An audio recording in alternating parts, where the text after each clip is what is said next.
Hi, it's Olga. Today I'll be making a really large shaker card with lots of sequins inside. This one is going to be ballet themed. My daughter is doing the ballet, so I think it will be a perfect card for her teacher. Let's get started by creating a card shape. I have trimmed down A4 sheets of gray and milk cardstock to a square shape. That is 8 1/4 by 8 1/4 inches. I'm also going to need one more piece of gray cardstock. It's also 8 1/4 by 8 1/4, plus it has a small tab at the side. I'm going to need it to create a hinged card base. The milk sheet of cardstock is going to be the backdrop for my shaker card. I'm going to use the brick embossing folder from Paper Discovery's latest collection to emboss it. This folder is A5 size, so if you have a large die cutting machine, you can place it both horizontally and vertically on the plate. Since I am going to expand the pattern, I'm placing it just like this, long side forward. I have sent the folder through the die cutting machine, and now I have one side of my backdrop embossed. Then I flipped over this piece of cardstock and placed it into the folder again, and this way I'm going to make the pattern cover up the entire surface. Now when I have it embossed, I'm going to go ahead and start working on a shaker window. I have used the two largest dies from Quintessential Conservatory die set by Paper Discovery to create this open window shape out of white cardstock. Then I'm centering this white die cut on a gray piece of cardstock that is going to be my card front. Then I'm also positioning the die that cuts out the inside onto that die cut until it kind of clicks into place, and then I'm using a pencil to trace it on the inside. Then I have removed the white frame and I'm placing the die onto the gray card front so that you can actually see all the pencil lines inside. Then you can use the washi tape to secure the die onto place. Then I have sent it all through the die cutting machine, and now I have my shaker window shape die cut. Then I have applied some liquid glue onto the wrong side of the open frame, which is the Conservatory outline, and I'm sticking it down onto the gray card front. Next, I'm going to add some printed vellum elements to my project as well, and I'm going to use the vellum pad that is also the part of the latest collection. This vellum is quite sturdy and you can use it as card front, as a shaker window instead of acetate, or you can just cut out some elements like I'm doing now. I'm using the scissors to fussy cut those curtain shapes. Unlike thick cardstock, vellum is really fussy cutting friendly and you're going to get a nice neat edge. I have cut out both curtains and now I'm going to attach them to the frame. So I have applied some double-sided tape on one side behind the frame, and I'm placing it over the curtain, and this way I can see exactly where it's going. Then I'm using the scissors again to trim off the vellum that hangs off the edge of the card.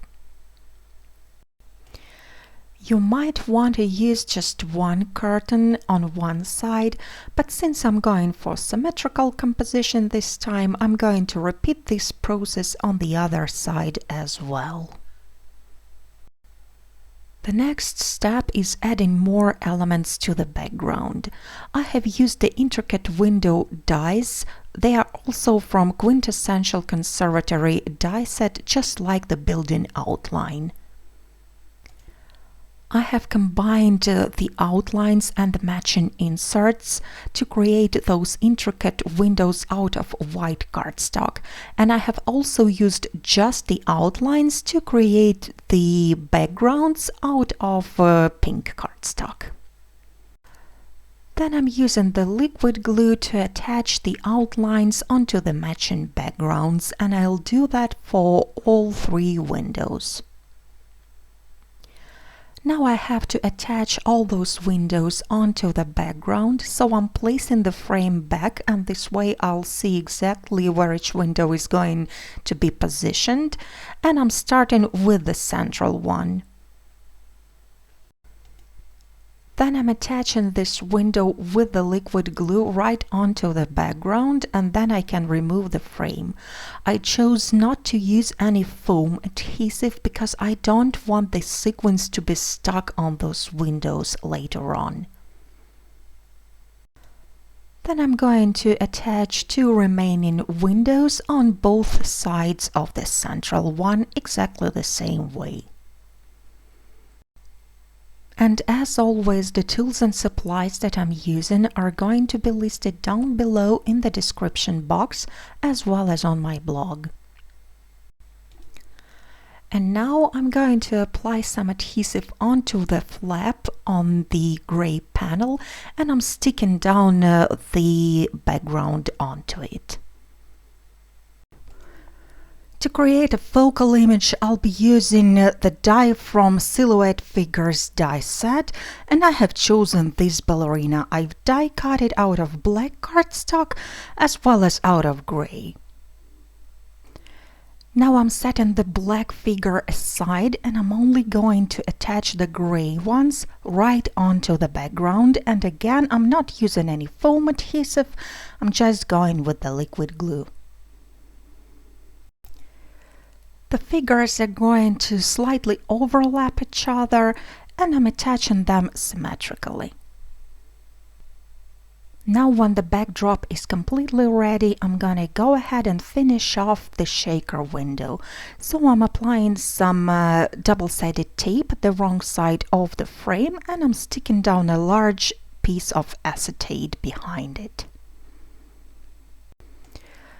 I like using heat-resistant acetate by Crafter's Companion, and that one comes in A4 size sheets.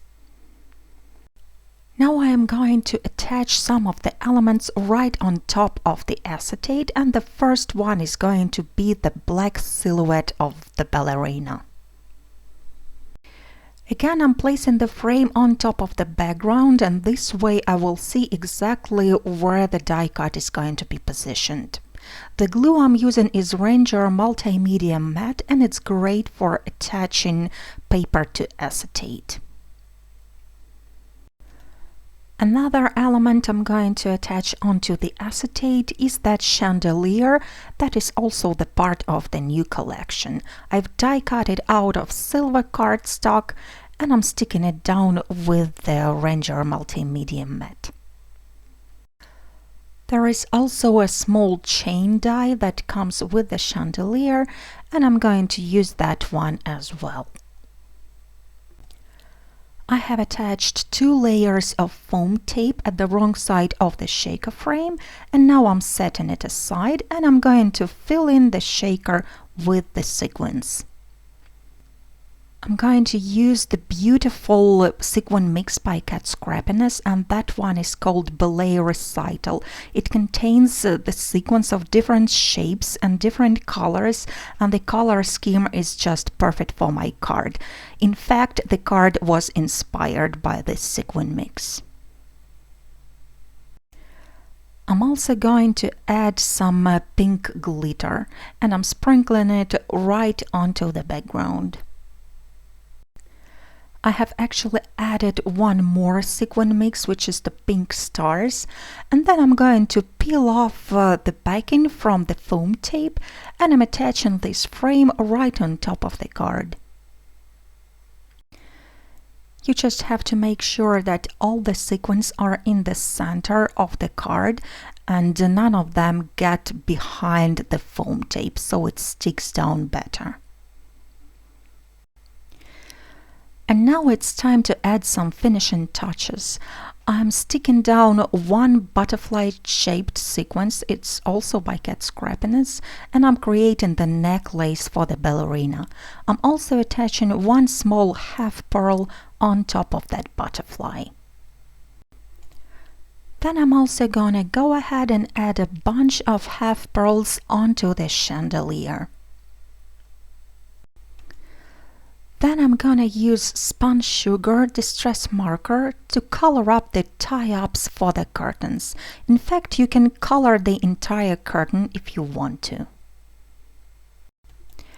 Then I'm going to attach 3 more half pearls onto each tie of the curtains. Pearls are a very forgiving decorative material because you seem to never be able to add too many. That finishes my card for today.